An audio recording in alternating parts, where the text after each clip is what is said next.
Bonjour, merci Bonjour. de participer à cette interview. Donc vous êtes l'un de nos fidèles utilisateurs puisqu'on vous a vu au sein de ces universités d'été du MEDEF avec votre smartphone et l'application Next2You. Alors je voulais vous poser quelques questions. La première d'entre elles, comment avez-vous découvert Next2You ? À l'accueil, on s'est croisés, vous m'avez gentiment abordé, et puis à partir d'un usage très simple du smartphone, à laquelle moi je suis très attaché, je suis rentré dans votre produit, dans votre modèle, et j'étais tout de suite passionné par ce que vous proposiez dans le cadre de cette opération et de ce modèle Next2You. D'accord. Et dans les différentes fonctionnalités qu'on présente, parce qu'ici il y a en fin de compte trois options qui sont proposées.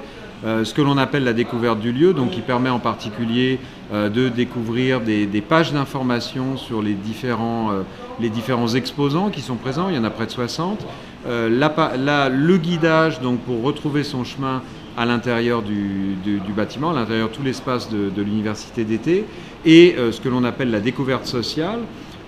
Parmi ces trois options, quelle est votre favorite ? C'est la découverte sociale, bien évidemment, parce que justement, c'est un moyen qui prolonge l'esprit du smartphone pour rencontrer très rapidement des gens sans forcément les voir physiquement au départ, oui. Et sachant qu'ils sont proches, on peut rapidement les contacter et donc gagner du temps et surtout voir des gens qu'on ne verrait pas parce qu'on peut se croiser dans des allées, dans ce genre de manifestations sans réellement se rencontrer.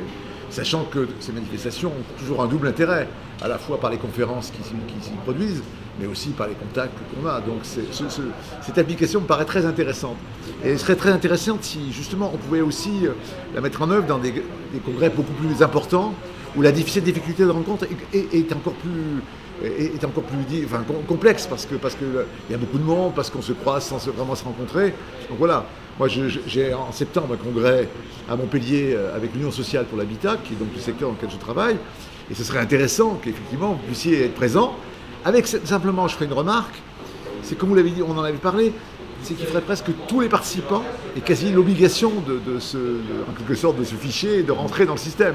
Parce qu'évidemment, si on n'est que 10% des participants à être sur le réseau, c'est beaucoup moins intéressant. L'intérêt, c'est qu'il y ait 80-90% des gens.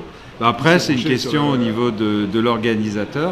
Ouais. C'est vrai qu'actuellement, c'est un procédé qui se développe progressivement. Donc aujourd'hui, les organisateurs d'événements ont une attitude, disons, un petit peu de présenter cela, disons, d'une approche sans rien imposer. Mais par exemple, à l'intérieur d'une fédération ou d'un groupement, là, c'est possible d'inciter les membres. Et je crois que dans les congrès professionnels, c'est à mon avis tout à fait faisable.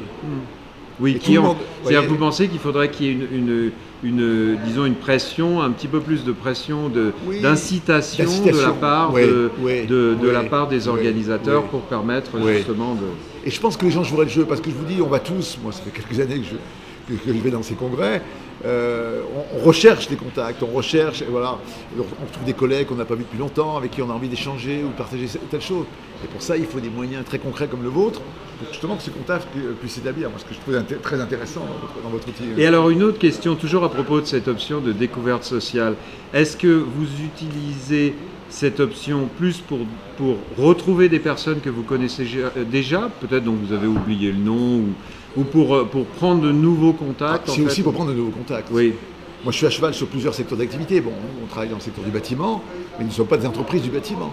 Donc j'ai vu des gens de la fédération du bâtiment, je me suis permis justement de les contacter en disant voilà, vous êtes dans le secteur, on pourrait parler de tel sujet parce qu'il y a tel sujet qui me préoccupe. Donc voilà. Donc c'est très large en même temps, c'est une espèce de ramification qui est très très intéressante, je trouve. Merci. Une dernière question, qu'est-ce que vous pourriez nous suggérer pour l'avenir ? C'est-à-dire par rapport à aux options qu'on propose aujourd'hui, avez-vous des idées ou d'évolutions qu'on pourrait apporter ? Non, je crois que l'important c'est de faire mûrir ce produit et de le faire vivre, effectivement, et de le sortir un petit peu, je me permets, de sa marginalité, quoi. Vous voyez, d'où l'intérêt, effectivement, sinon de le rendre obligatoire, en tout cas d'essayer de le généraliser le plus possible pour que cet échange puisse vraiment être productif, quoi.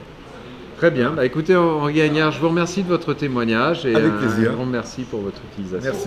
Merci.